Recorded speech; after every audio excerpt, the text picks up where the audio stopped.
Okay, welcome back to the Law and Crime Network. My name is Bob Bianchi. I'm going to be taking you from 12 to 3. We have so much great stuff here.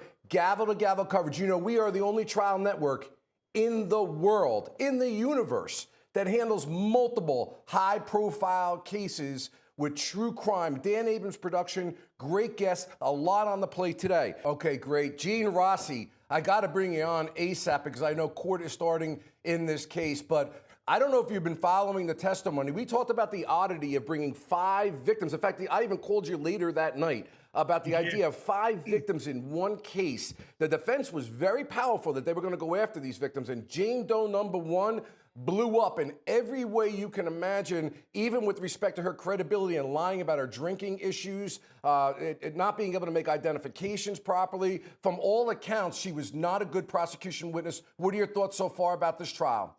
Well, I remember our conversation very well. I think it was Monday night.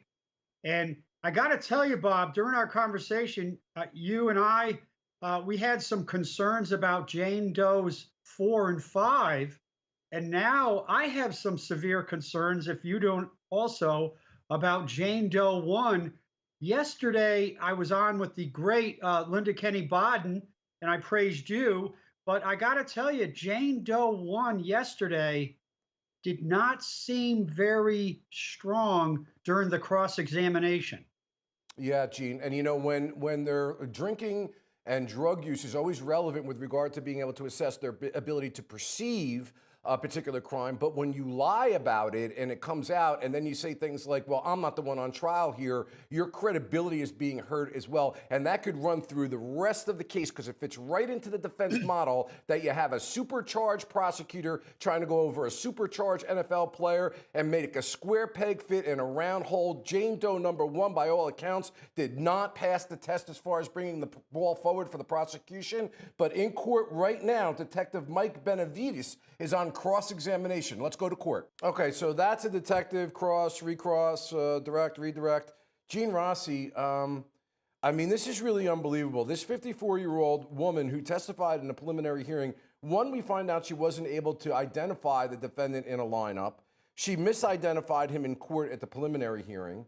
At the preliminary hearing, she said nothing about a gun, but now she does. She lied about her drinking. She waited 4 days to even report this. And it wasn't until 3 months after the alleged rape that a DNA analysis was even done. And then there was this big issue about where she said she was bled a lot because of the rape. It turns out that she was menstruating. I mean, it's not just that the witness didn't do well. If I were sitting there as a juror, I would be getting to the point of whether I even believe her or believe certainly that he was the perpetrator of this. What do you think? Well, not only would I not believe beyond a reasonable doubt that Kellen Winslow was the perpetrator, but assuming he was, I have questions and doubts as to whether it was, in fact, not consensual or consensual. And let me tell you this, I will be shocked based on what I've heard and what I've seen, even though I haven't seen her demeanor. I would be shocked if he is found guilty of count 1 or Jane Doe 1. Well, I don't even want to get into what I believe to be significant due process issues with taking 5 separate victims on 5 totally separate occasions in which they have no relationship with one another and trying them all in one indictment. I say that that is a significant appellate issue in the case, but nevertheless, it's being done. And with respect to Jane Doe 1, there was also a question of this detective on cross that when they spoke to her on the phone, that she did not indicate that she was threatened on the phone call. And that was 1 month prior to the lineup. And of course, they're saying, well, she said that then, but now she comes in with a completely different story. Well, what you just described verbally is what you're going to see in closing in terms of a chart. Here's what she said on the stand.